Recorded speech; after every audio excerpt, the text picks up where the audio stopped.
welcome back to my channel. It's Desiree with the Typical Budget. I just wanted to drop in, check on everyone, see how everyone is currently doing. It's 11:33 at night, and I'm still at work. Don't tell nobody. I was looking through my budget for the previous months and noticed that I did not share with anyone the results for the month of July. So here it is. I just wanted to go over it a little bit. And of course, if you are new to my channel, welcome. If you've previously subscribed to my channel, thanks and welcome back.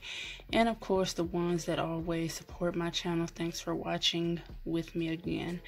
So when it comes to the July budget, of course, this isn't pretty at all. I budgeted for $4,300.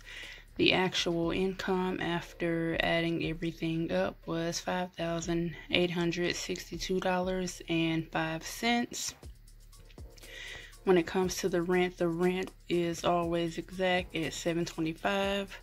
When it comes to Walmart, I budgeted for $191, and I actually spent way too much money when it comes to Walmart. Of course, if you know from my previous video where I was talking about the essential items for different family members, of course, all of this stuff wasn't mine. It was multiple people.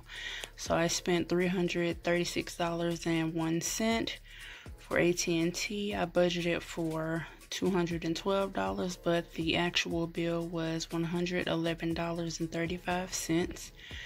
For electric, I budgeted for $80, and the bill amount that I paid was $80. For State Farm, I did budget for $105 because I didn't know what the bill was during the time that I written the bill out or written the budget out. But that bill was $104.70. For Discover, I didn't plan on paying them at all, but I did end up paying $81.19. When it comes to savings, I did budget for $420, but I ended up saving $990.26. which of course my saving goals was only $800, so I did check that off because I did save that amount. Of course, when it comes to care credit, I didn't budget for anything, but I did decide to go ahead and pay them $100 during that time. For sinking funds, I budgeted for $680. But I ended up spending $565, which is great. For Capital One, I didn't plan on paying them anything, but I did decide to pay not $200, but $29.95. For cash envelopes, I budgeted for $520.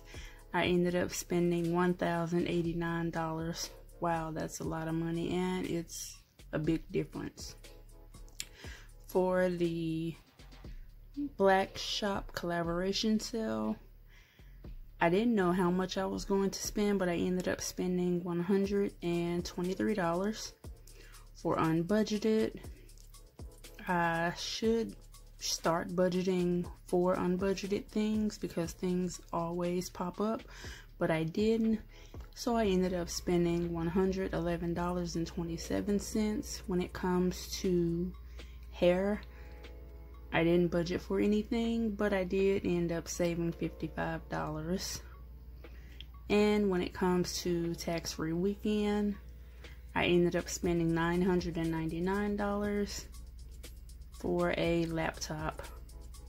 Now when it comes to the goals, I wanted to track my spending better, which I did and I didn't. Some days I didn't write down anything like I should have, some days I did. And the next one, which was no credit card usage other than what's on auto pay, which of course I failed.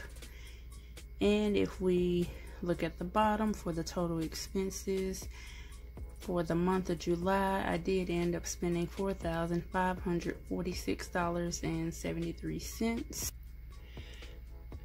Now, typically, if everything would have been budgeted correctly, it would have came out for the same amount as the income, but I wasn't doing a zero-based budget, so that's why it looks a little off.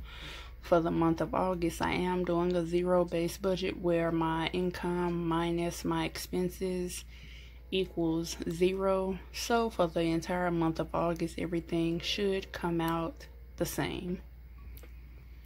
But we'll see how that go. If you are interested in getting these inserts, I did get them from Elaine Michelle Studio.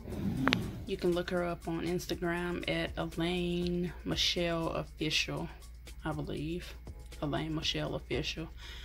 If that's not correct, I'll just leave it in the description box. That way you can go to the website and order. And have a great rest of your day. Thanks for watching. Don't forget to like, share, subscribe, and comment.